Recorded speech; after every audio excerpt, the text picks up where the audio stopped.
When I say brownfield land to my students, ooh, right, we are now recording. Okay. Right.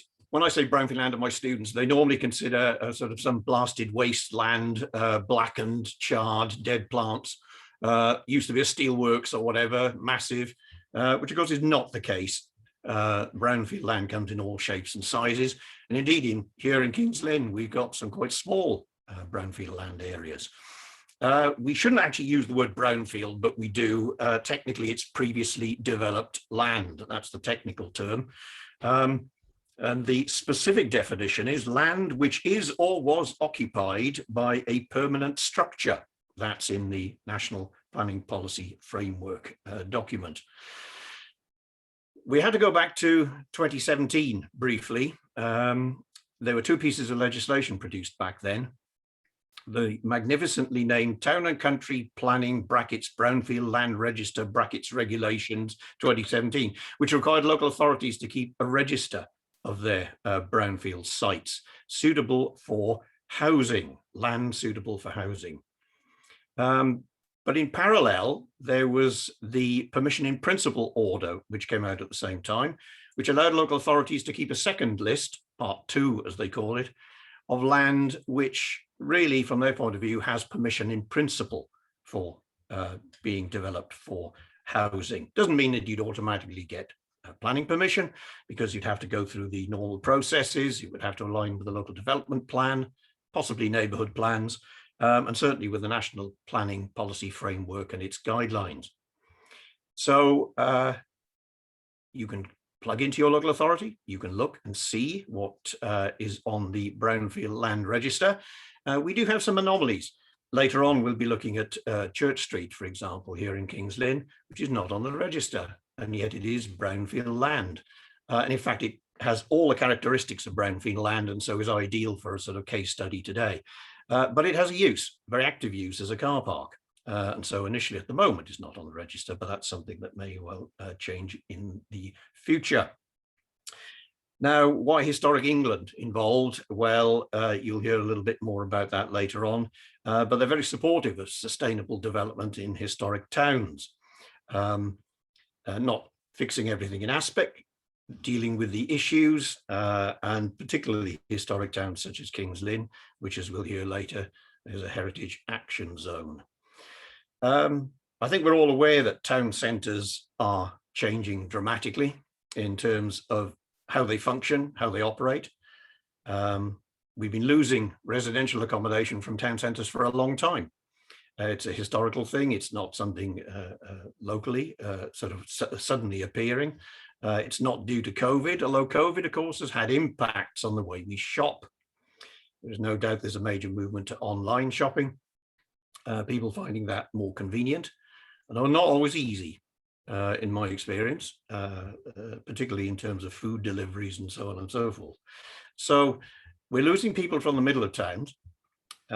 We end up with empty premises, and there needs to be a review of how that's handled and how we can put life, inject life back into towns. And we'll hear an example of that from Robert later on as he takes us through the case study and his experience. We know that coming down the line are changes to the planning system. The government is quite keen to free up certain aspects of planning, granting permitted development, and that involves converting shops into dwellings, allowing people to increase the height of premises in towns, and a whole lot of other things which are coming along, which are slightly controversial. Reading an article only recently from somebody in a local authority expressing serious concern about loss of influence at local level due to some of these changes within the planning system. But undoubtedly changes will be coming. Doesn't mean, of course, you can do whatever you like. You still have to comply with the building regulations. And as we know, post Grenfell Tower, that they too are going through a whole series of changes and upgrading. As they were described, not fit for purpose. So we can expect some changes in that regard as well. So you still have the statutory element on that side to comply with if you're going to do anything within your high street. Right, we are going to have a comfort break a little bit later on, so panic not. 10 past 11, we will allow people 10 minutes to escape and have a cup of coffee and so on and so forth. But I think that's probably enough for me for the moment. Let's introduce Hetty, who will also then introduce Gemma, and we'll move into the next stage on, well, why Kings Lynn and so on. Over to you, Hetty. Thanks, Tony. I'm just going to share my screen.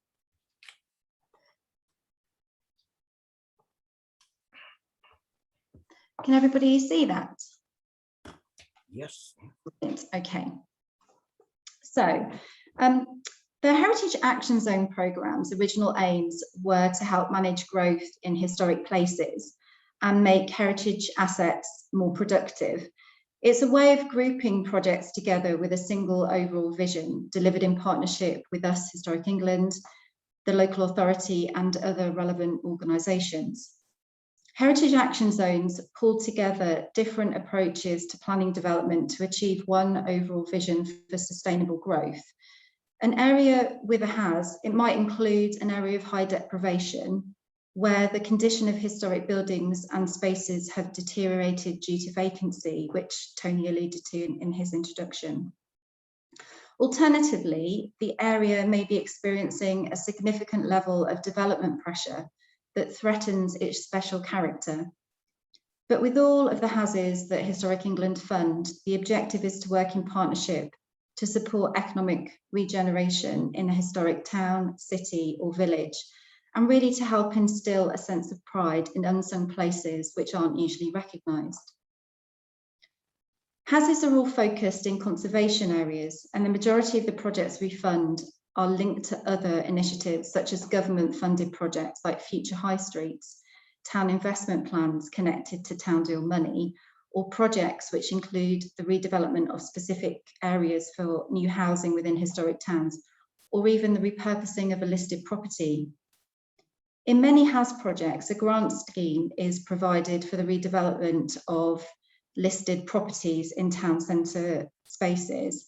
And this could also include space above the shop to be repurposed into town centre accommodation. Now, this is so incredibly important.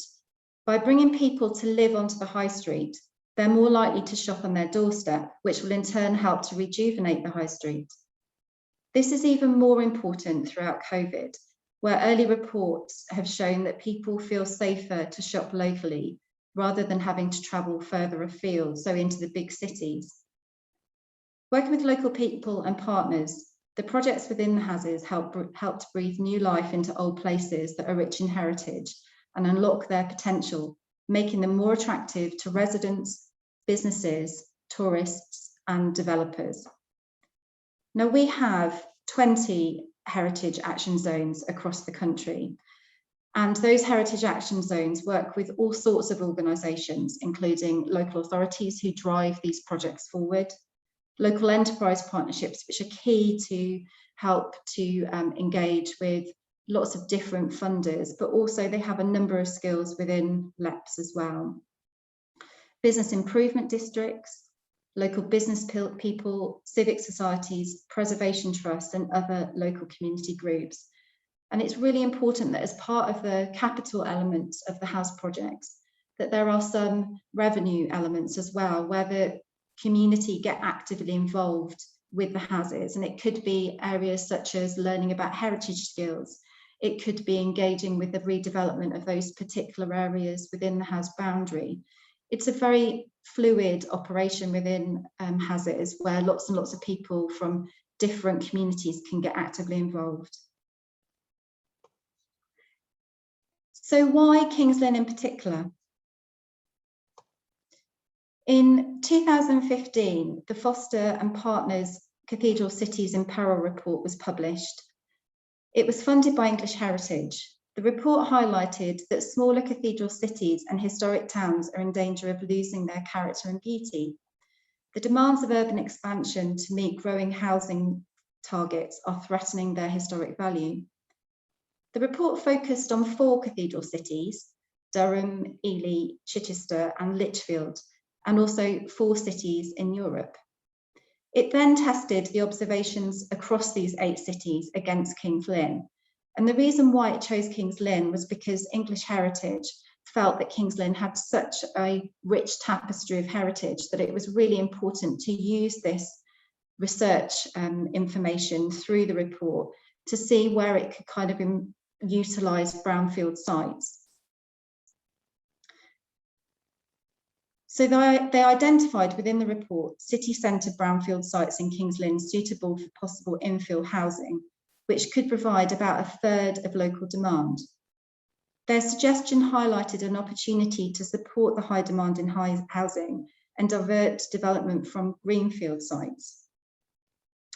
Following the report, in 2016, Historic England carried out an urban panel visit. Now, for people who haven't been involved in urban panel visits and aren't aware of what they are, they provide a really broad spectrum of independent expertise from local authorities and other partners to engage with regeneration, revitalisation of historic places.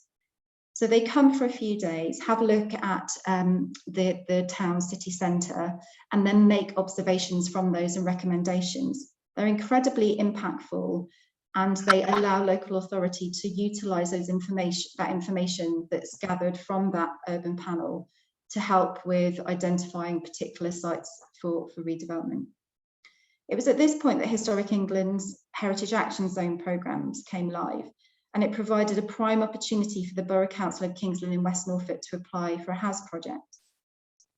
I'm going to touch briefly upon a report which I think Gemma's going to highlight more in her presentation, but as part of the early work within the house project, the Council and Historic England commissioned AR Urbanism to undertake a study unlocking brownfield sites, which included heritage assessment and planning constraints from an organisation called Beacon Planning, technical and transport studies from an organisation called STEER, infrastructure and environmental feasibility from Waterman, and then property values and viability from EPD. And this provided a high-level report to analyse development opportunities across the central area of Kings Lynn. I'm now going to pass it on to Gemma, who's going to give you a bit more about the context of the house. Good morning, everyone, and I'd like to say welcome to Kings Lynn, but obviously this is a virtual forum, so in this presentation I hope to give you a little bit of flavour for those that aren't familiar with Kings Lynn of the strength of our historic assets that we have. So for those of you that don't know Kings Lynn, we have a population in the urban area of around 45,000.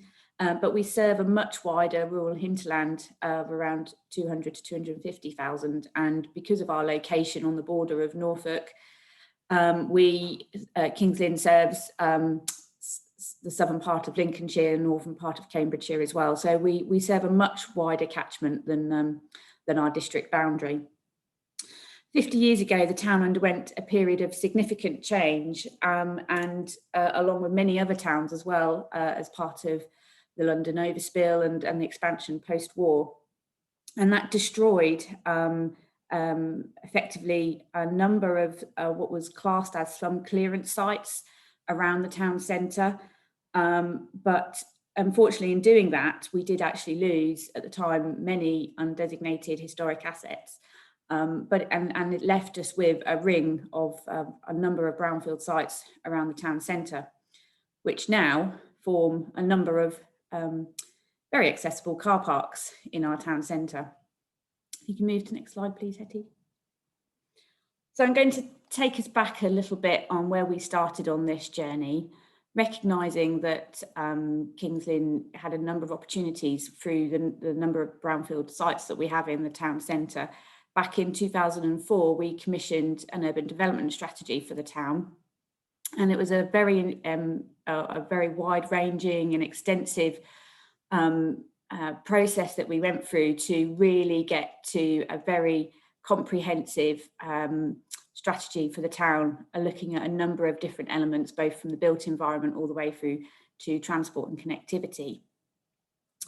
And the key principles from this urban development strategy, particularly relating to built environment was around, this focus around using the town centre for more residential purposes, providing a mixed-use town centre, diversifying the offer away from retail, and improving the first impressions of the town through landmark and distinctive developments, particularly on the main vehicular routes. And while this strategy is obviously nearly 15 years old, the principles and the vision that was set out in there still remain the same. And while we've achieved a number of projects that were set out as possible interventions in this strategy, there's still a long way to go. So, as a strategy, it still holds true, and it's something that we still refer to and use as our guiding principles and strategy for our town centre regeneration. If you can move to the next slide, please, Hetty. So as Hetty explained, Kings Lynn was used as an example in the Cathedral Cities of Peril report that was commissioned by the Earl of March, and it was concerned about the expansion of historic towns and the growth pressures that they were facing, and how that was going to be managed so that they can be sensitively redeveloped in very sensitive conservation areas. And there were many lessons learnt from that report that the council, bearing in mind we had already sort of had this thinking in mind from the urban development strategy, it was reinforced through some of the recommendations that came out of this report. And as Hetty explained, this was followed on by the urban panel visit in 2016, of which one of the recommendations was that we applied to become a heritage action zone. And through our heritage action zone, there was a number of ambitious targets that were set around looking at how we could potentially redevelop a number of these brownfield sites into much more greater detail than we've ever looked before, looking at the constraints of these sites, the viability of them, and what were the delivery mechanisms to enable us to take some of these forward. If you can, next slide please, Hetty. So some of the key objectives that we set out in our heritage action zone was about really using this as a key mechanism and driver for helping us to stimulate local economic growth, obviously helping us to meet some of the ambitious housing targets that is set for the area, and also diversifying the town centre and maintaining it as a strong service centre for the wider rural hinterland that we serve. There is a danger that places like Kings Lynn pre-pandemic, we were losing out to some of the big cities that surrounded us: Norwich, Cambridge, Peterborough, all within 40 to 45 miles radius of us. The big agglomeration of those city centres were creating a pull away from Kings Lynn. So it was about how we can look at strengthening the role of Kings Lynn and making it as competitive a regional centre as possible. And unlike many other heritage action zone designated places, as I said, we focused on many of the brownfield sites in our town centre, rather than there is an emphasis and an element of looking at the actual reuse of vacant historic assets in the town, but a big focus was on the actual brownfield sites in the conservation area rather than the buildings themselves. And we are surrounded, a number of these sites are surrounded by the majority of the 462 listed buildings that we have in Kings Lynn. If you can move to the next slide, please, Hetty. So we face some key challenges in doing this, and it's something we've been looking at for a number of years now, but it's not straightforward. It's very complex.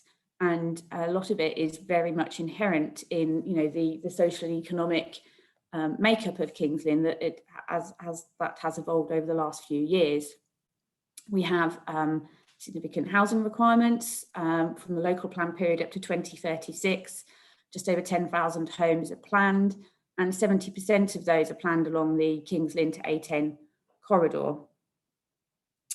And where possible, we have tried to use as many brownfield sites as possible, but in order to meet that target, we are looking at a large expansion area to the southeast of the town, an area known as West Winch, where for this plan period, around 2,500 homes are planned.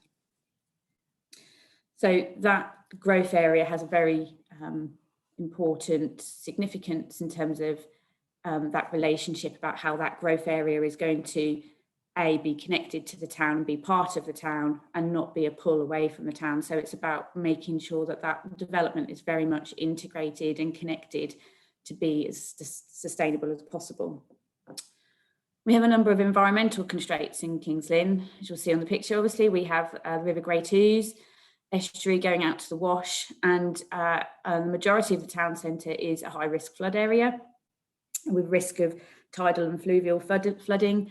So that in itself is both a constraint and a particular cost constraint for development. The social and economic deprivation in Kings Lynn, we are a low wage, low skill economy predominantly. Key sectors are around manufacturing, construction, health and retail and hospitality. We have a lower than average attainment and low progression onto higher education compared to the national average. So there's some very very difficult root problems at the root of this bigger challenge. And a number of the key employers do face employment issues or recruitment issues around recruiting to some of the higher skilled and higher waged employment opportunities. So our approach is particularly for what we've been doing through our town investment plan is how we can support our towns and the people of our town, their personal development, their skills and their training opportunities that will then build into the economy into future years and provide more opportunities, and obviously hopefully in the future enable a step change in business growth and success of the town. Town centre vitality and viability is incredibly important to a town like Kings Lynn. As we've mentioned, the residential development density in Kings Lynn is very low, and if anyone is wandering around after 5 o'clock, it's incredibly quiet. So one of the key objectives is around being able to use these brownfield sites potentially to increase residential density in the town centre and to help bring that vibrancy back in through all hours of the day. And one of the what we have seen, and I think this is a particular opportunity for Kings Lynn since the pandemic, is actually, as Hetty said, a number of people are looking to move away from the big city centres and prefer to shop in more local regional centres like Kings Lynn. There is obviously a big opportunity that we have seen from the pandemic around people changing the way in which they live and work, getting that a greater work-life balance, and looking at moving away from living in city centres and working in city centres. And that opportunity around working from home is a big opportunity for Kings Lynn. We have seen obviously a rapid acceleration of town centre vacancies, as has every other town in the city. Currently the vacancy rate is around the national average, but obviously it's a concern that's facing all of our high streets, and how we can use some of those vacant properties now to diversify the town centre offer is obviously one of the key objectives that we're looking at the moment. What we have also seen though is because of these, over the last few years, there has been, because of these key challenges, the viability of a number of our sites is very marginal because of these constraints, but also because of ongoing market failure that we've experienced in Kings Lynn. The housing values are do not make it an attractive proposition when you compare it with the cost that it takes to develop some of these sites. So that has seen over the last few years the council taking a lead role in developing a number of sites in the wider urban area of Kings Lynn, because the private sector is just not able to make it viable. We have, however, seen house prices increase for West Norfolk above the national average. So around 13, just under 14% house price increases since March 2020 we've seen. And so there's, which is one of the 5th highest in the region. And so again, this shows that there is a clear opportunity here for Kings Lynn into the future. Next slide, please, Hetty. Sorry, I just missed one point back on there about it being a key rural centre, which I've mentioned before, and it does link very much directly to the brownfield sites, because as I mentioned, a number of our brownfield sites are used as car parking, and that's because the Kings Lynn does serve a much wider rural area, and you know, transport from bus and rail is very variable from those rural areas. So there is a big reliance on the car. The car is very dominant in the town centre, and obviously that's not conducive with a number of the historic streets that we have. So there is a difficult balance that we have to strike with development in Kings Lynn around how we can still meet the needs of the rural service area, of the area that we serve, but making it more sustainable in the longer term.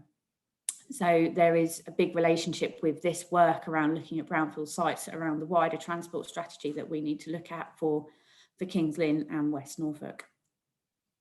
Next slide, sorry Hetty.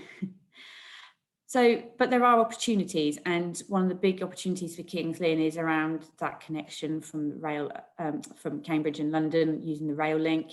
You know, the opportunity now that we've seen around people being able to work from home, but having the opportunity if they need to go into the office 1 or 2 days a week, we have a really good rail connection. So, you know, a number of these sites that we're looking at, and Kings Lynn as a whole has a big opportunity to capitalise on that link, being able to provide high quality residential housing and you know, a high quality town centre offer to have that live work balance. Life work balance, while being able to, you know, maintain their jobs based in the city centre. And we are the gateway to the North Norfolk coast. So we have Kings Lynn is unfortunately a lot of people bypass the actual town centre by the A149 as they're heading up to the North Norfolk coast. But this is a huge opportunity for us to really develop the Kings Lynn product as a visitor destination. And we really want to capitalise on that opportunity from people travelling from the Midlands and from the south, coming up to the North Norfolk coast, of which obviously is, you know, is infamous for the ANOB and the stunning beaches, but also actually Kings Lynn has a really great offer as a weekend or a day trip for those people that are coming to the North Norfolk coast to explore. Kings Lynn itself has obviously the river frontage and some stunning sunsets actually, and a number of the brownfield sites that we have in the town centre would provide excellent riverfront developments, excellent views out to the Wash, and which is a triple SSI.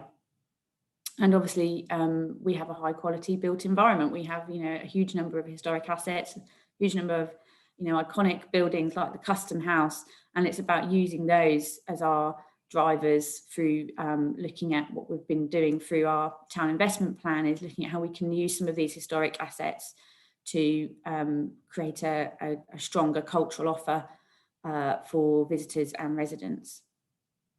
And levelling up, certainly the government policy now towards levelling up and place-based funding has opened up the doors for places like Kings Lynn to get that investment now, that using that policy and the investment to help stimulate private sector investment. And certainly a lot of the work that we've been doing through our town investment plan, our town deal, is about using that money to help diversify the town centre, provide a high quality place for people to live and visit, and to help stimulate that private investment, which is what has been lacking over the last few years.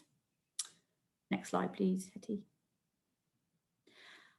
So for the HAS, we, following on from initial research reports that Historic England did on some of the key sites, there was 3 research reports that Historic England did of sites, looking at the very in-depth archaeological history of those sites.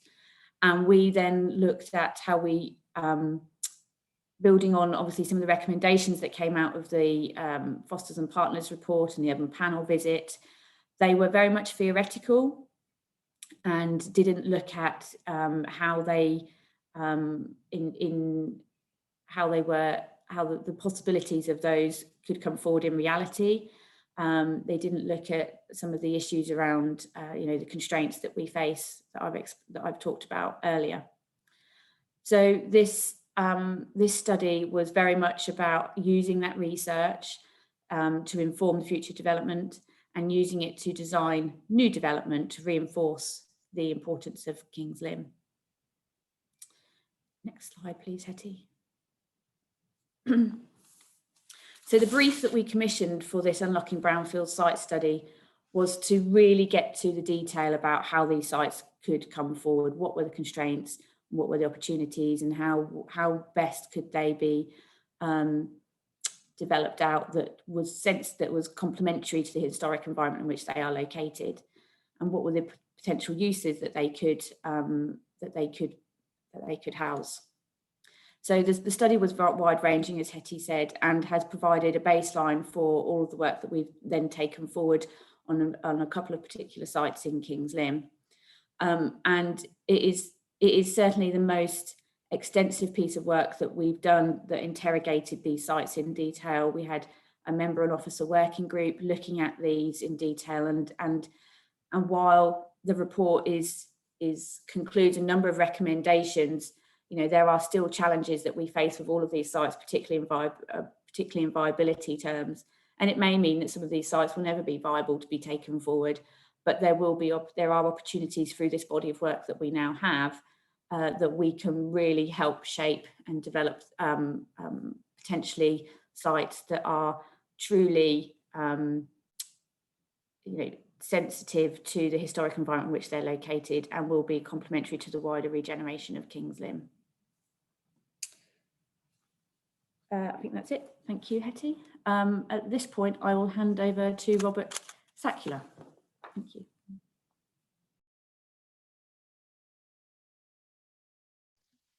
Right, thank you very much. Let me see if I can share the screen. And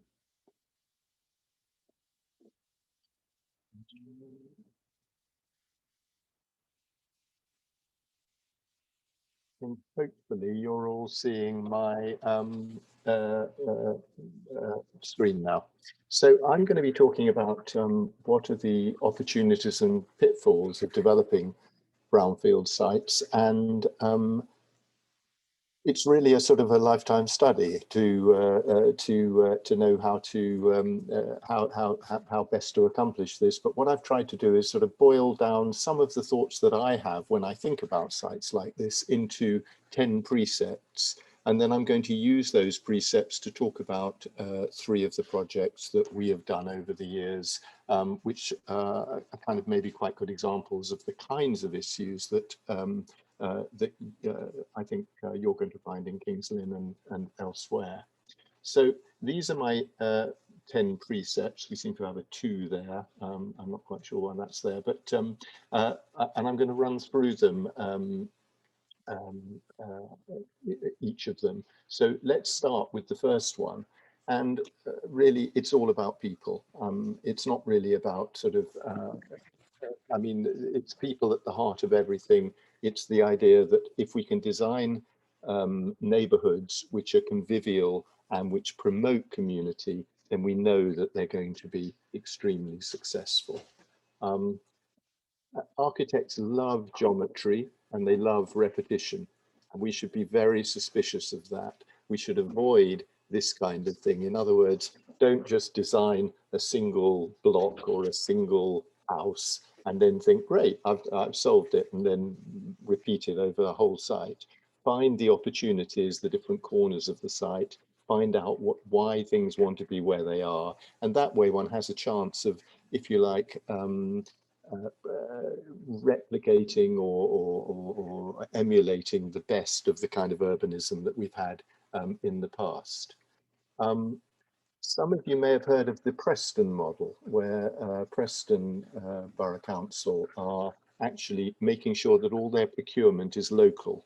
And this idea of keeping local, supporting the local economy, in the case of retail, not trying to attract the chain stores, which are boring and people are shopping online anyway, but actually encouraging independent retailers, local retailers, keeping the money local has to be a good thing.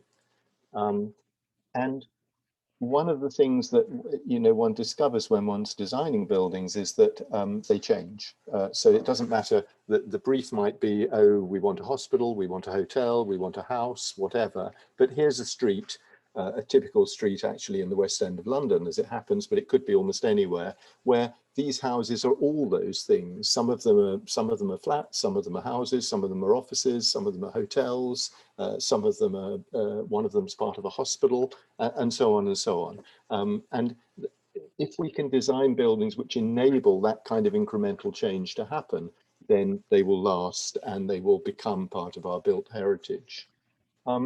And I think also people run scared of landscape. They think, well, okay, we've got a little bit of, we've got some architecture to do, and then we'll bring the landscape in and we'll green it a bit. But the closer one can bring those things into interaction with each other, the more likely one is to make an attractive, lasting, sustainable place. Paying attention to context. This is just a random photograph that I just said, give me a Kings Lynn street to Google, and it gave me this one. And what I like about this picture is that, should it be 2 stories? Should it be 3 stories? Should it be 4 stories? Well, all of those. Should it be miniature and cottagey, or should it be grand? Well, both of those. Should we go for kind of horizontal windows or vertically arranged windows? Well, maybe in some cases, both of those. And also, should we be orthogonal, or should we sort of actually follow the kind of paths that people actually take? Well, it speaks for itself, this picture. So paying attention to context, especially the mix of the context, there's no one right answer. It's not that things should be a certain way. It's that the mix of different things coming together are what make places like Kings Lynn. I think this one speaks for itself. There's nothing to say about it. It's about people. We tend, when we're architects or when we're involved in the built environment in any particular way, to be over influenced by the people who own the land, by the people who are going to build the buildings, by the people who are going to fund the buildings, or by what the planners say. Possibly, maybe worst of all, I'm not sure.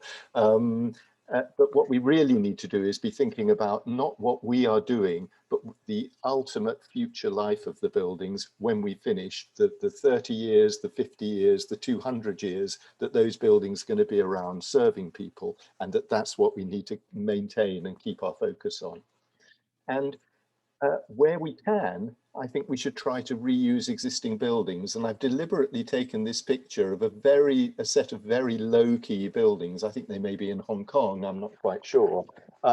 Because even these buildings, which are, they have no architectural pretensions, but they're still much more interesting, much more lively, much more convivial than any buildings that I think I could design. And so when we've got things like this, we should hold on to them, and we should convert them and adapt them and transform them for new purposes. Design for pedestrians and cyclists, not cars. And I'm very aware, as Gemma said, that, in a place like Kings Lynn, you're terribly reliant on this very large hinterland and cars and so on. But, we are in the 21st century. We are in a climate crisis. We are in a place where we know that we can't actually continue using cars the way we do. And we have to actually push a little bit the other way and say, what about electric bicycles? Can they be a game changer? And things like that. And we have to design places which are not designed for the convenience of motorists, but are designed for the delight of people on bicycles and on foot. And making buildings and places that people love.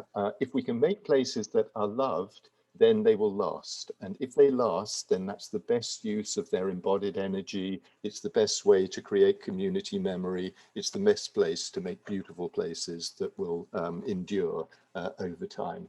And so, so those are my sort of 10 precepts, and I could have made 20, and I could have made 50, or I could have made 3, but there they are. But what I want to do now is show you some projects that we've been involved in that, if you like, draw on some of these thoughts that, that I'm sharing with you. So the first one, Tony has already mentioned this one, is a project we did in Southwold in Suffolk. And this is a kind of almost impossibly picturesque town. And so it was very daunting and at the same time a great privilege to be asked to do something within it. And we were asked by Adnams, the brewers, to take an old industrial site that they had, you can see it ringed in this picture, and create a store for them and a cafe for them, and also to create a little community of about 35 houses at the back. And you can see it's right in the middle of town. It's hard up against their Grade 1 listed church just behind it. It's in the middle of a conservation area, and it's just at the top end of the high street. This is what it used to be like. This was their distribution depot, which occupied the site. The site was triangular, so it was called, the name that was given to the project was Tibby's Triangle. And this is what we did for them.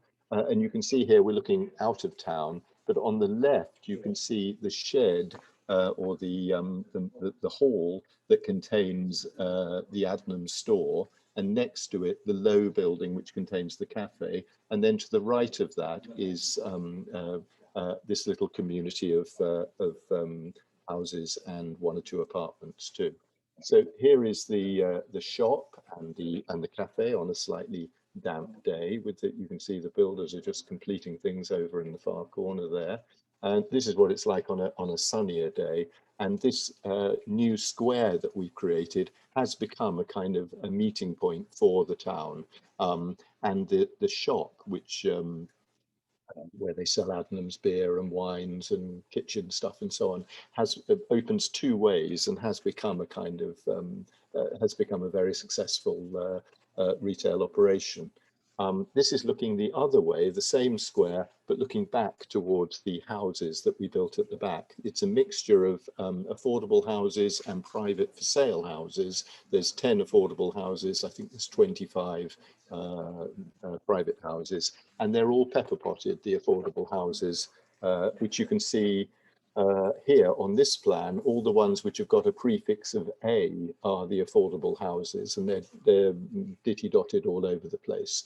But the various things to say about this site plan, there aren't too many sort of straight orthogonal lines. There's a road going right through it. There are no kind of cul-de-sacs or anything. And what we were trying to do here was learn from the urbanism that was there in Southwold, where you have little lanes, where you have houses behind houses, where every house is different, where you're not trying to sort of say, this is the way that we ought to build in Southwold. You're just saying, well, we're going to learn a thing or two from Southwold. We're going to learn about its materials. We're going to enjoy the way time has affected those materials, so that even on the bottom right here, even something as kind of dreary as kind of fiber cement roofing can look very, very beautiful when it's left for long enough. And so we use materials in a straightforward way. They're traditional materials, but they're used in a kind of modern way. Hand tiles, aluminium gutters, painted brickwork, and the windows that we used, again, they're modern high-performance windows, but if you like, taking cognizance of the way that traditional windows work. The opening parts of the window are different from the closed parts. Some of them project outwards, some of them push inwards, and so on. And so this was, here's the cafe with the church rising up behind. Again, the cafe with rather fewer people than in the other picture, the inside of the shop. the cafe on a rather dark day, but on a nice day, that glass screen just opens up and it spills outwards onto the square outside. And we incorporated into the cafe some of the old brewery vats that were being stripped out at that time from the brewery. So these are the old copper vats which they used to brew beer in, and we added a copper ceiling to them and made them into the place where everyone most likes to sit when they go and hang out in this cafe. And these are some of the houses at the back. At the back here, for example, there's a terrace of 5 identical houses, 6 identical houses, in fact. But by slightly adjusting the heights of them, by slightly adjusting the widths of them, by changing the materials from painted brick to unpainted brick and so on, we could give it a sort of aliveness and a slightly more organic quality than if we had made them all exactly the same. And just to finish this, a couple of images of little corners of the site and the square with the brewery vat there in the right-hand side and houses and apartments behind. So I'm now going to talk about another project which isn't immediately identifiable as a kind of, as being in a historic environment, but I thought I'd talk about it because I discovered it was on the cover of a Historic England publication all about historic environments. So I'm going to stretch a point and tell you about this historic environment, which is on the outskirts of Newcastle upon Tyne. You can see the River Tyne at the bottom of this picture, and the little river flowing up through the middle of it is called the River Ouseburn, which is a steeply sloping valley. And so we had this steeply sloping site on one side of it. It's all surrounded by timber yards and scrap metal merchants and burnt out factories and old warehouses and things like that. But it was obviously, in the last century, a thriving industrial place. It's now semi-derelict. So this is what it looked like, the right-hand side of this muddy creek here when we first came to the site, with this burnt out factory on the left there. And this is what it looks like more now, where well, this was halfway through the construction, but where we've built this housing on the right-hand side, and the burnt out factory has been restored as a kind of a co-working space, and one of the derelict warehouses has actually even been turned into a Hotel du Vin up on the hill there. So there's a kind of regeneration happening in this area, and of which this project is part. Here's a sort of straight view of it. And the way it works, it's probably easiest to see on a model view, is it consists of these 5 fingers of housing coming down. There's about 76 houses there on a very, very steeply sloping site. It's about 9 meters higher at the top than at the bottom, coming down to the river. And what we wanted to avoid was this. This was a project which had received planning permission for this site before we got involved, but then I don't know, they never went ahead with it. And we didn't want to do this kind of dreary kind of apartment planning, but we nevertheless, our clients required us to get just as many homes in as this project had. So what we did was, we, instead of doing it as apartment blocks with lifts and staircases and corridors, we did it with, if you like, kind of houses, where each home here has its own front door. There are no corridors, there are no lifts, there are no common parts at all. And so you end up with for those of you who understand property terminology, we ended up with 100% net to gross, where you actually have a situation where every bit of space that you're building is actually valuable to you because you can sell it. You don't need stuff simply to get you to places. And so you can see that some of the houses here have got 2 front doors because they are stacked duplexes, so that you have a duplex below ground floor and first floor, and then another duplex above it. But all of them come down to the street, and by having people on the street when they come out of their houses rather than in corridors and so on, you actually create more activity in the public realm, make it safer, and so on. So, you know, this is how it kind of went up and down the hill and so on. And here you can see the two front doors, which is typical of the way it worked. The one on the left goes into the ground floor flat, and the one on the right goes up a couple of staircases to your upper floor duplex. And here is a view of it. And the thing that's really fantastic about it is it's created a whole new community, which has led not simply to there being a fantastic sense of conviviality and enjoyment among the residents who have all got together. They meet up, they discuss things, they manage the place, and so on. But it has also led to the regeneration of the surrounding area, so that there are cafes, there's a new pottery that's opened. I talked about the co-working space across the river, and there's a whole lot more redevelopment happening. It's the beginning of a new residential phase of the life of this this valley, which I think has been good. So the last project I'm going to show you, it comes closer to home. This is Anglia Square in Norwich, which some of you may know about. There is a 1960s precinct on the site. It's in the north of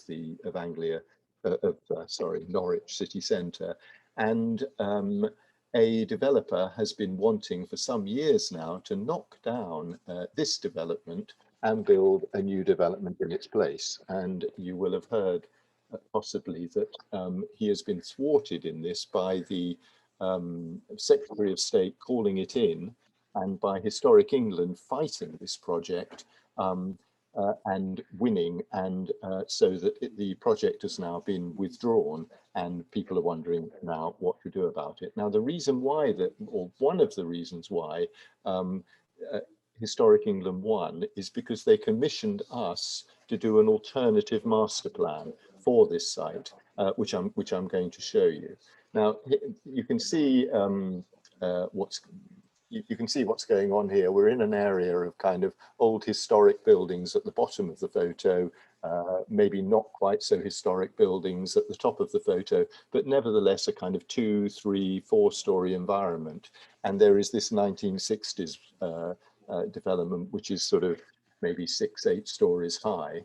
And this is the kind of the way it presents itself to the surrounding neighborhood. You know, sort of everything happens inside, and it sort of presents its kind of arse end, you might say, to the outside world. Very rude, very unurban.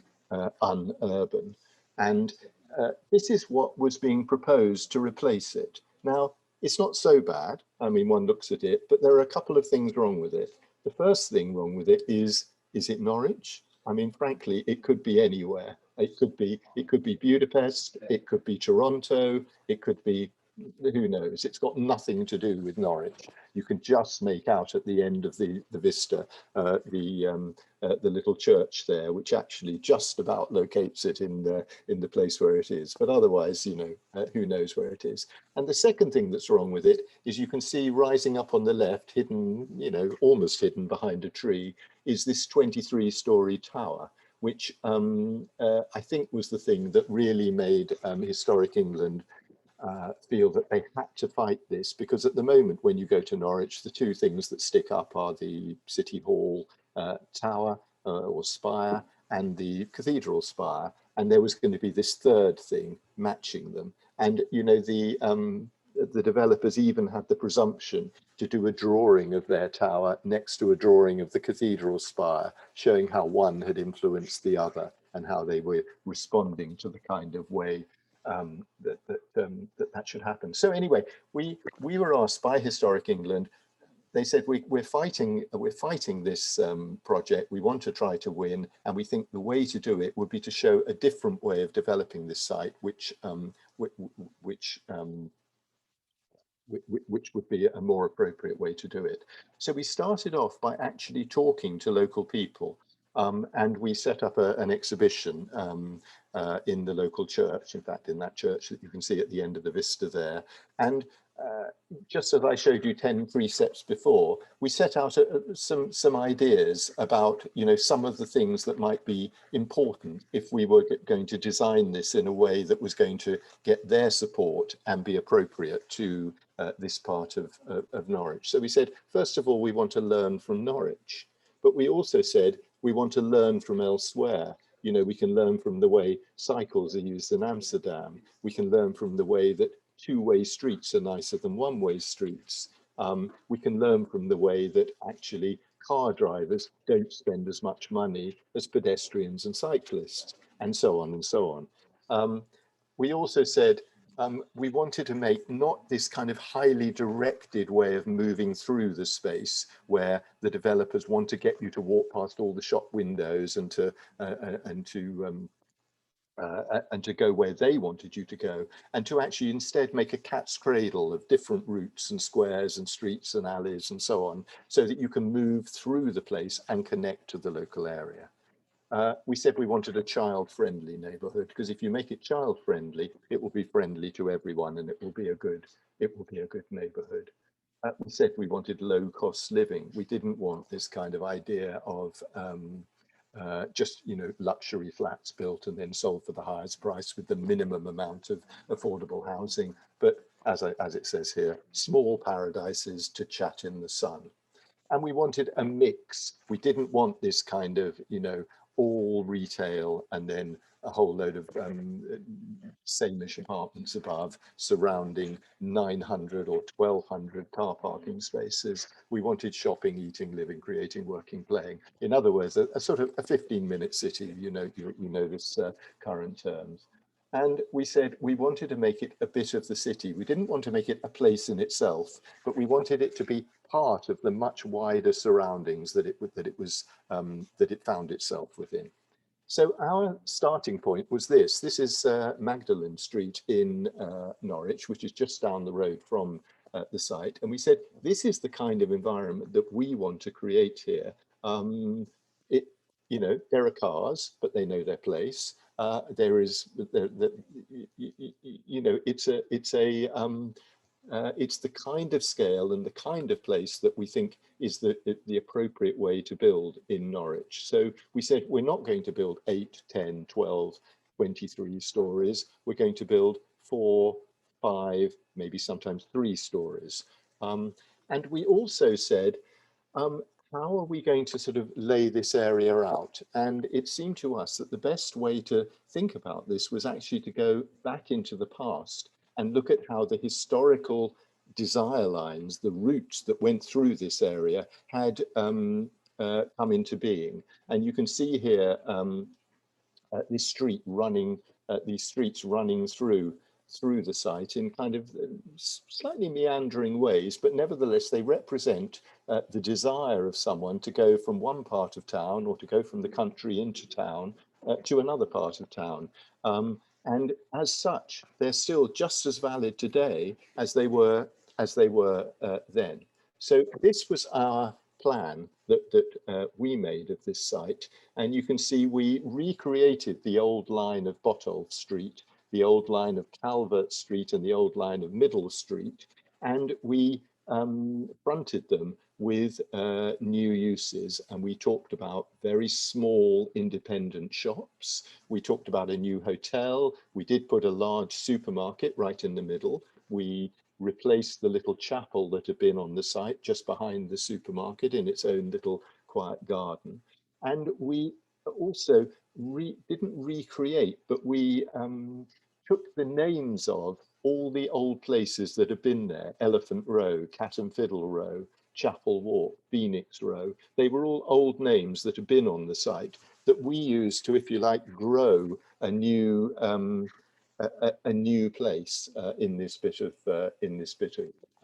Norwich. And so this was what it was emerging from it, where we tried to create a sort of a seamless connection. Very difficult, because if you see on this picture where I'm pointing here, there's actually a flyover separating us from the town. But we tried to create a seamless connection through to this little Magdalen Street that I showed you the old photo before, and eventually through to the whole of the city. And this is an image of the whole thing that we did. And this is partly derived from the kind of thinking that we had successfully carried out in Newcastle, where we were using 3, 4 and 5-story buildings with no lifts, no common parts, and so that the streets become that much more animated as a result of it. And that what we also do is use the roofs to be lived in and to put photovoltaics on, so that there are roof terraces as well as gardens, and just greening the place and ensuring that that it worked. The other thing that we did here was that we created some areas of surface car parking rather than the huge multi-story car parks that have been created before, so that if and when car parking is less needed than it is now, because public transport gets better, because electric bikes become more useful, because people start living and working and shopping in the areas where they live, then that would enable those car parking areas to be developed into housing and so on.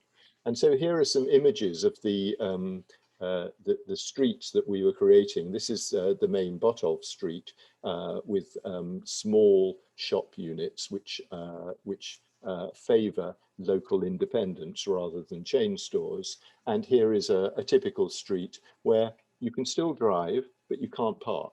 You can drive, you can drop things outside your house, you can drop off shopping, you can carry kids out of your car or whatever, but then you have to take your car somewhere else if you are using a car. And what you do instead is you prefer cycle use, pedestrian use, and you create places for people to hang out, to sit and to enjoy, a traditional street.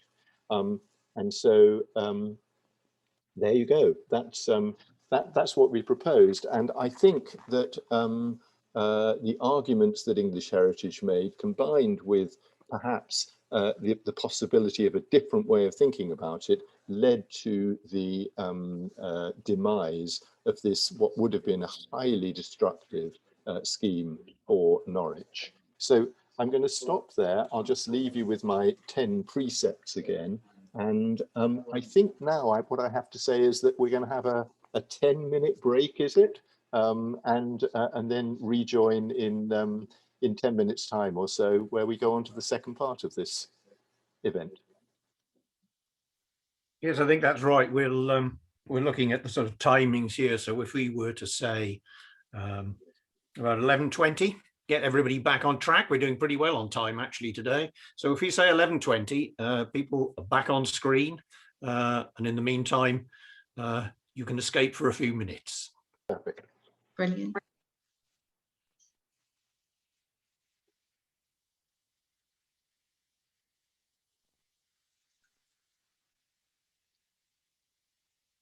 So we're going to show a short video of Church Street, which shows the context in Kings Lynn.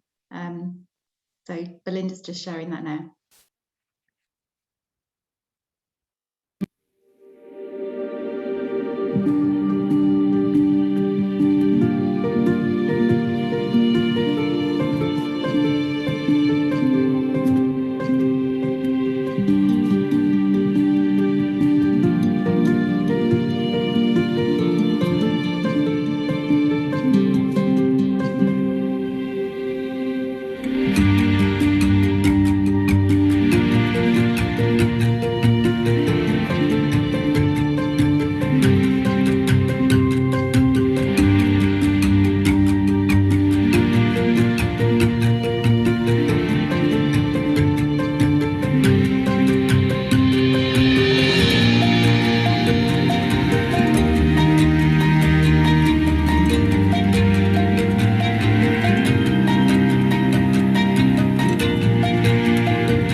Okay, well, so I think I'm now going to talk about this site. So I'm going to try and share a screen with you. And hopefully you can now see my screen.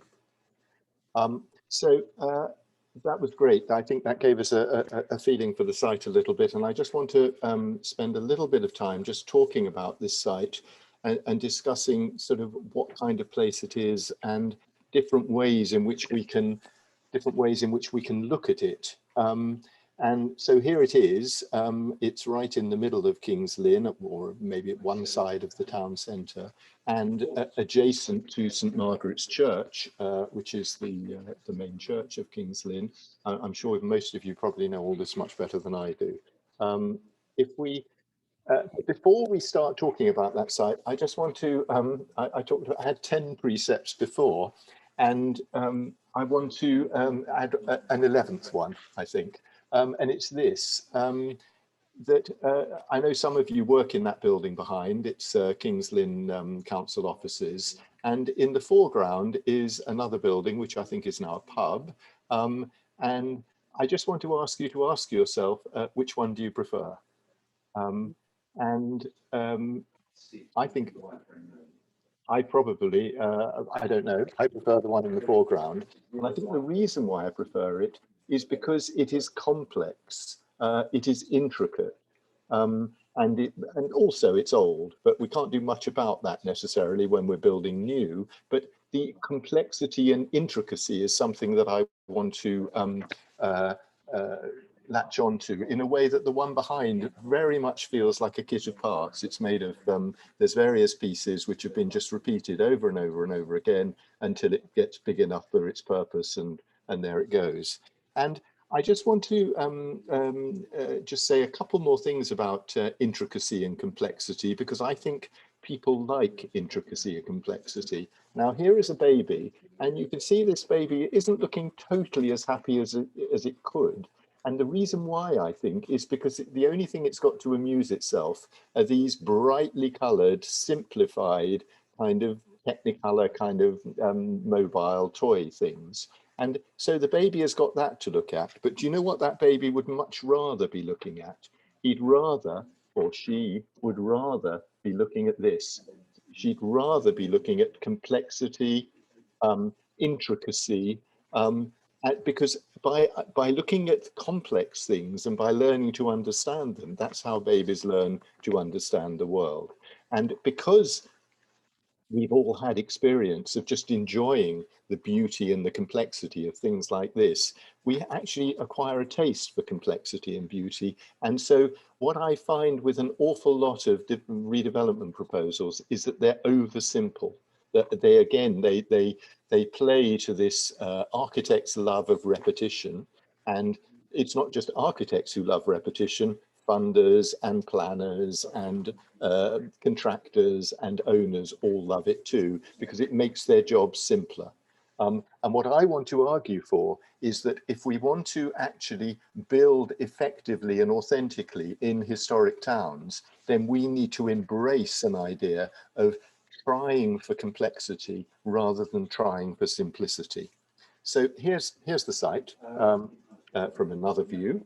And here is the site again from another view. And you can see whatever you could find yourself to say about this townscape that it finds itself in, you could say completely the opposite thing as well, and it would be just as true. There isn't one way of seeing this townscape. It's a very, very complex whole. And so as a result of that, what we do here needs to embrace and enhance that complexity, rather than simply say, oh, yes, it needs to be 2 stories, or it needs to be 3 stories, or it needs to be brick, or it needs to be render, or whatever it might be.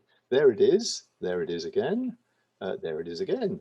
And we can see it's surrounded by a very tight-knit wove of different sized houses. Some of them are listed. Some of them are actually modern. I mean, this little group of houses here is a modern group, although it's built in a kind of it's built to kind of, if you like, match these two buildings, which are both listed buildings. This group here, I think probably the less said about the better. I suspect they'll go eventually, but for the moment they're sitting there and not doing too much harm. And then you know, there's a rather nice group of facades along along this street here, along Church Street, and then along St James's Street. Here we've got the backs of a rather complex set of houses with some later additions built at the back of them here, possibly overlooking the kind of clear views of the car park and so on. So it's really useful when we get a site like this, when we have to start thinking about it, to actually spend some time there and really get to know it. And it's something we like doing when we get involved in a project. We call it loitering with intent. And it's not just about looking, it's also about listening. It's about talking to people. It's about picking up chance conversations. It's about hearing an odd snippet that someone says to you, which suddenly makes you think, yes, of course, that's what they're talking about. That's what this place is all about. And understanding it. So that's one way in which we can get to know, get sort of under the skin of a place, so that we can authentically add to its history. But another way that we can do it is by actually looking at that history. And so if we look at old photographs like this, we can start seeing, well, here is the site before it became a car park. And we can see this is presumably a mid-20th century photograph, because there are kind of there are early 20th century sheds here, as well as the remains of old burgage block dwellings from much earlier centuries going on here. And here is another view closer in, where we can see, I don't know what's happened, but there's an empty space in the middle, which possibly it was earlier than that last photograph, possibly it's later and there's been a fire. But what we discover, and what we'll discover in a minute, is that there used to be a bowling green in this area. Maybe that's why at this point it hadn't been built over. But you can see here the mix of old kind of 16th, 17th, 18th century houses, and then a 20th century addition, roughly in the same scale. So it isn't doing too much harm. Here's another view of probably taken at about the same time, from the front of St Margaret's Church. And here is the only old street level photograph I could find, again showing that Johnson's Motorworks here in the context of the old buildings, and with the St Margaret's Church here on the right. And I've just paired it with the view that's there now. And immediately what one feels is, what a shame that that street, which used to be enclosed, used to actually have character on either side of it, is now this open, windy, kind of wind-blown kind of desert of a place, rather than the attractive street that it used to be. And attractive even with some 20th century additions here, attractive because it is lined and enclosed and held in by these buildings on either side. And so it's not just old photographs, obviously, it's old maps as well, can tell us a lot about places. When I talked about Norwich before, about the way that you can find old names, Raven's Yard, Crisp's Yard, Andrew's Yard, and using these old names and giving them a new life by calling the new streets that you might be creating, or the new yards that you might be creating, using those names, is a way of kind of creating continuity, community memory of things that were but are no longer. Here is an 1886 map, much more close up. Here you can see that bowling green I was talking about in the middle of the site, just to give you, just so you can get your bearings. There's the church, here's Church Street, here's Stonegate Street, and here's St James Street. And you can see that characteristic burgage plot, long, narrow plots stretching back from the frontage, everyone trying to get a bit of street frontage, so that the frontage you could get is always very narrow. And we can also see dozens of pubs: the Rising Sun, the Red Cow, the Crown Hotel, the Three Tons, the Three Pigeons. It goes on and on. Maybe we don't have quite so much use for pubs now, but lovely to see them. And here again, pulling out this old map here. So what do we start thinking when we're walking around the site and we're thinking about what do we do with this site? And if we were all sitting in a room together, one-to-one, what I would do at this stage is I would get you all to pick up some pencils and to make some suggestions. But because I can't do that, I'm going to have to do it for you. So I'm going to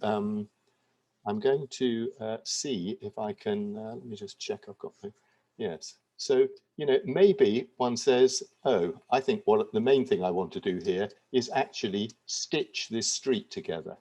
So maybe I'm going to put a new building like that, and that should do it for me. Yeah. Or maybe I'm going to say, well, actually, I want an entrance here. So I'm going to put maybe a building here. And maybe we'll make a space and we'll put another building here. And we've again sort of stitched the street and we've created the interest of an entrance.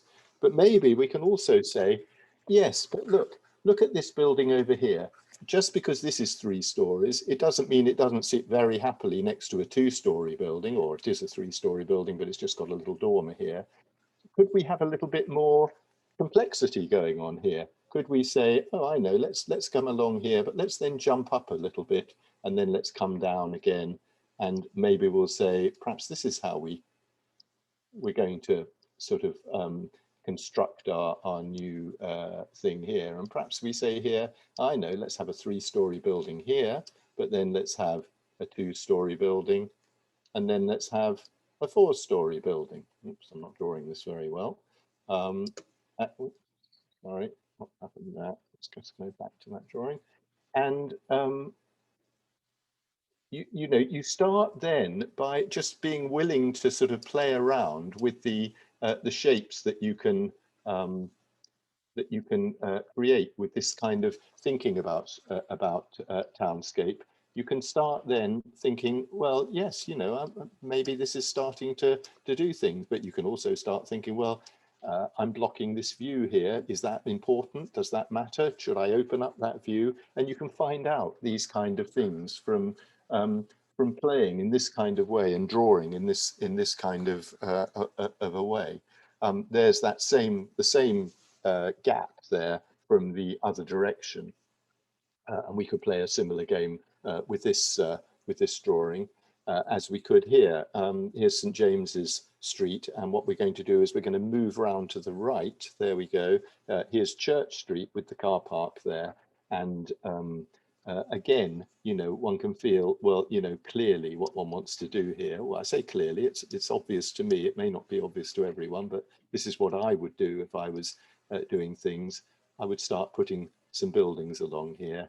I might say, oh, well, at the back here, we could do something slightly higher, hidden behind the street buildings. And then in the distance here, we can do something different, stretching off towards the buildings at the back. And that way I can start seeing the way in which we can start creating this new street frontage and start testing whether it's going to work or not.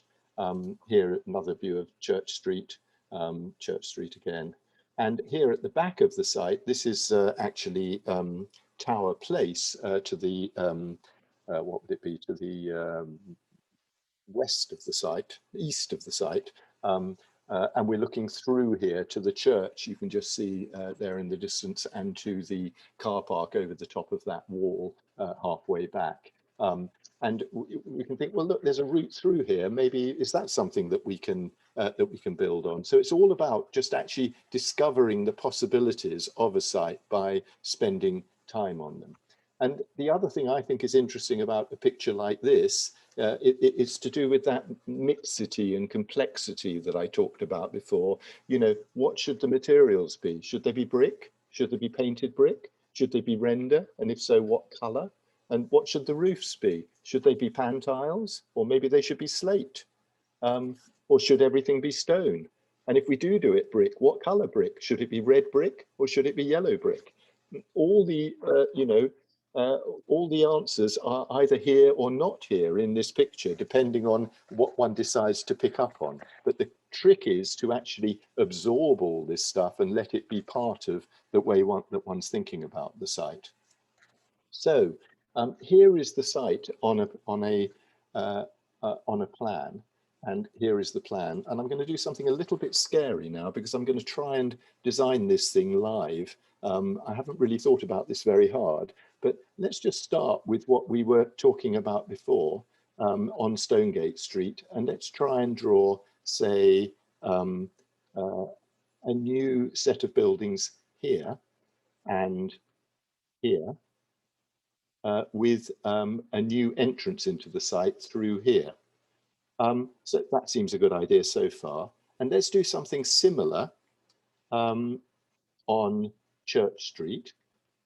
Maybe we go right to the back of the pavement here, and we go up to Priory Lane with a terrace of houses. I'm sort of thinking I'm not going to be doing apartments here. I'm going to do houses, or maybe these houses each contain apartments within them, but they're nevertheless kind of treated as houses.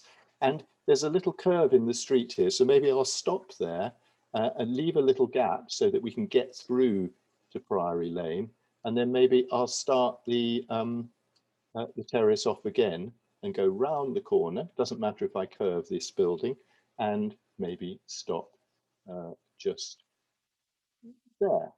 Now, supposing I'm going to have an entrance here, and I need an entrance off Church Street as well, because what I don't want to do is do the typical thing that everyone does with new development and create a cul-de-sac. I want to create a part of a network of streets so that you can move through this site either in a vehicle or on foot. So I'm going to think probably that what I'm going to do is I'm going to put a building line along here, perhaps like that, and we'll have a little way in there. And so that seems fine. And then I've sort of set things up for myself so that I can say, okay, well, maybe I can put some houses along here. Maybe I can then just slightly twist the geometry and put some more along here. And perhaps I can even get some houses along here. And then what? I've got a street coming in here, and I've got a street coming in here. So perhaps I can put some houses along this street here, like that.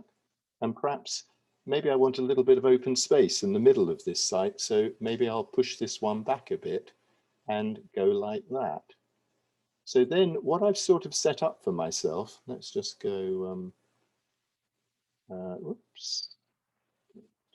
No. Let's go to a different color. What I've sort of set up is the idea of a car route kind of coming round like this. I say a car route, it could be a route for cars, a route for vehicles coming through the site both ways.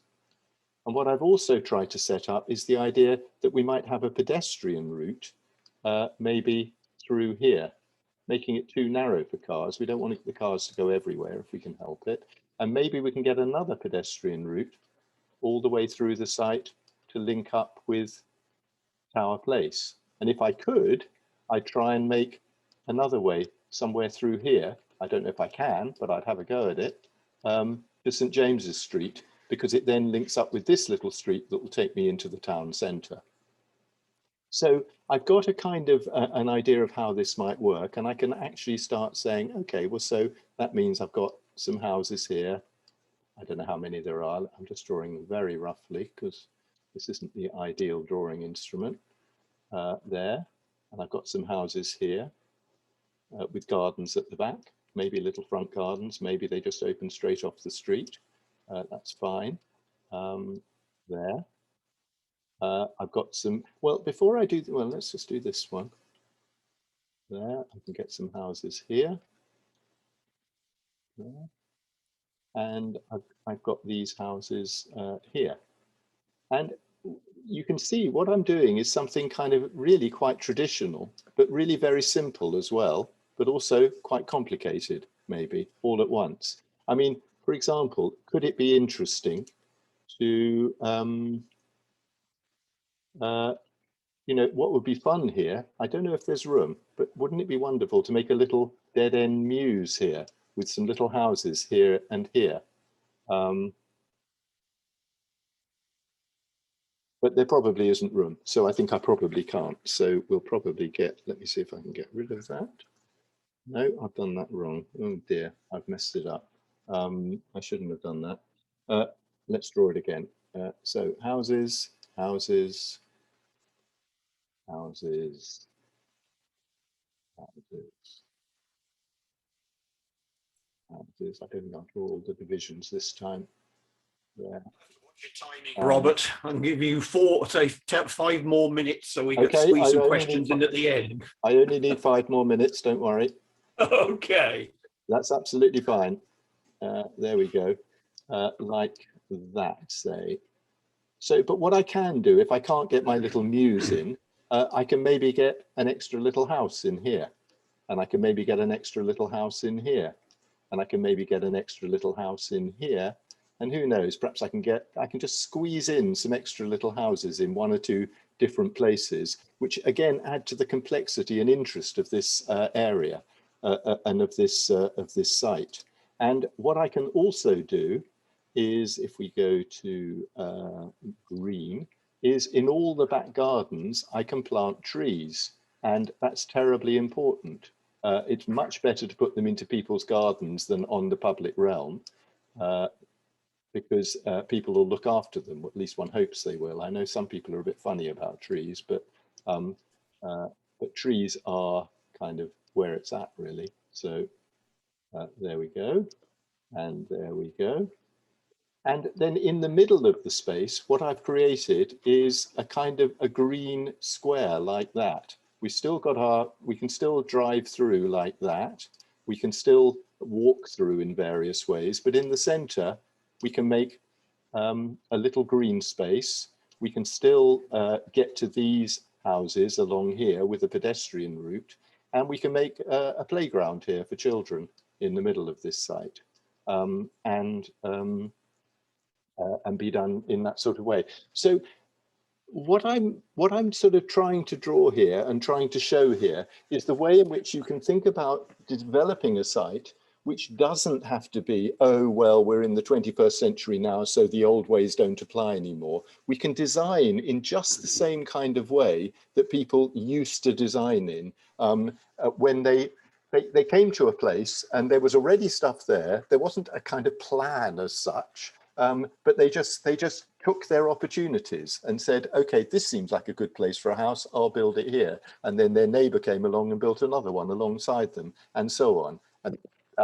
And in the same way, we can actually develop the design of a site like this in that way. And I think that is a better way to design, particularly these brownfield sites within a historic context like this, than the kind of capacity study and dividing up the area into how many houses does that mean, and so on. But we can still get a tightly grained, densely populated, convivial, happy environment by doing it this way. And so I commend to you this way of thinking about sites, which will enable you to make brownfield sites like this and like many others into better places as a result of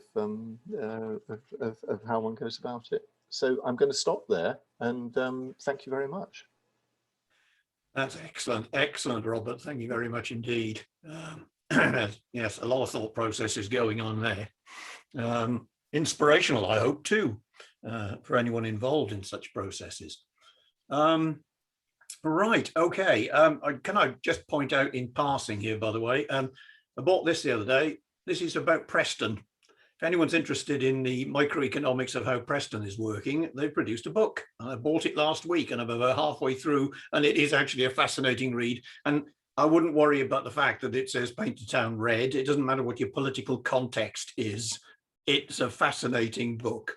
So bear that one in mind. Okay, we have a little bit of time left. We have 10 minutes left, not much of that. Questions? Have we got anything on the chat board? Hetty, do you think? Councillor Burp has put that he would like to ask a question. Right. Hello, a fascinating talk. Wonderful to see thinking out of the usual box. But at what point during your considerations do you start thinking about the wheelie bins and how to get them out where the dust cart can get hold of them, and other practical things like that? I'm thinking about them all the time. I mean, I think someone rather wise once said, if you can solve the bins and the bikes, then you've probably actually got yourself a decent housing scheme. I mean, you have to solve that. So by having that way of driving all the way through, not having to have a huge bin lorry turn around at one end or another, it means that I've solved that problem very, very easily. One of the things I forgot to talk about was an attitude towards cars and so on. And I would argue in a site like that, that is in the centre of town and is very close to the railway station, close to the bus station and so on, that one should discourage car use by the residents, and one should provide parking places for car clubs and for the disabled on the streets, not provide garages, not provide car parking courts and things like that, but just provide ample parking, provided people actually realize that, you know, again, we need to do something about the way that cars are wrecking our towns and wrecking our planet. Right, good. Did we have another question there on the chat board, Hetty? Yes, we have a question that Councillor Kemp would like to ask. Yes, thank you. Yes, that was a very interesting presentation, because there's a great deal of food for thought there, and the effective urban design principles is very important, because bearing in mind that in the centre of Lynn, to make it more friendly and convivial, you'd want to incorporate open spaces. And looking at the town centre, I don't know if you've considered buildings like the old post office, for example, the old Argos building, where there have been calls for a little park where people can sit out on benches and eat sandwiches, something as a focal point for people, so that we have a much more sort of open cafe style culture. I wonder if you'd actually considered that. Yes, indeed. And I won't share it, but right in the middle of what I was proposing is an open space. It's not a very large open space, because I think, you know, if you want large open spaces, you have to, as a town, decide we need a park, you know. But actually, in Kings Lynn, my memory of Kings Lynn are these wonderful open spaces all along the river. So I'm not completely sure it's that you need open spaces, but as you say, a place to eat a sandwich, a place to go with your kids and sit in the grass and that kind of thing, that is really worth doing. And that little mini park that I created in the centre of the development was exactly that. Good. Okay, do we have any other? I don't see any other questions. Oh, there is a comment from Richard Moorish saying, thank you, Robert. I strongly support your general worldview. So there's some more chat. Oh, Councillor Gidney has got a question. Councillor Gidney. Thank you. Yes, it's a very good presentation, Robert. Thank you. The other thing, when you were doing the orientation in Church Street, of course, you've got to try and look south to catch for the PV panels you're going to put them in. Yeah. But what I find frustrating is, with modern architecture, and you touched on it a few times, is the lack of organic approach, which you're taking very, very much forward, and textures. We have more bricks and more opportunity to use textures in the building now than we've ever had before. And it's so frustrating when you see bricks that on buildings which could look so nice but look more like a public toilet or something like that, because the choice of brick is so regular that the textures are limited. But I just wanted to say thank you very much. Oh, the other thing was, Kings Lynn hasn't got very many monuments. We've got a few. We've got King John. We've got about 3 other old statues. And occasionally on a building or an end of a terrace, it's nice to have something in the gable end. to a bit of interest that perhaps isn't too modern, but perhaps is pleasing to the eye. Thanks, Robert, and thank you everybody for this opportunity to take part. Thank you. Bye. Thank you, Peter. Good to hear from you. Okay, so Hetty, shall we gently draw to a close at this point? I think One so. or two final thoughts? Yes, I think that'd be brilliant. I don't think there are any more questions, so thanks, Okay. Tim. Yeah, there are 3 points really that have gone. There's lots of things to digest today. I'm well aware of that, but there were 3 little things that Robert talked about. Little things, they have huge implications. Complexity and intricacy, bringing the two together, that sort of balance between the two is so important to avoid a sort of blandness in development. The next one was, it's about people. It's very easy to forget about people if you're designing. Very easy to forget them indeed. And I like the little phrase when you were talking about Anglia Square, small paradises to chat in the sun. That would be, given that opportunity, wouldn't that be wonderful, eh? Okay, right. Well, I'd like to thank Robert for his input today and provoking all sorts of thoughts in me and as a fellow professional, all sorts of interesting ideas. Thank you to Hetty for shoving along things behind the scenes and getting us all sort of whipped into line, and to Gemma for her overview of Lynn as is now. And I hope you found that to be valuable, because I certainly did. I think it was 2 hours very well spent. So thanks to all the rest of you who sat in on this today. And I dare say you'll probably have questions, but who knows, you might be able to email them to Historic England. We'll have to wait and see. Okay, so I think we shall draw it to a close and thank everybody for your time. Thank you. Thank you very much. Bye, everybody.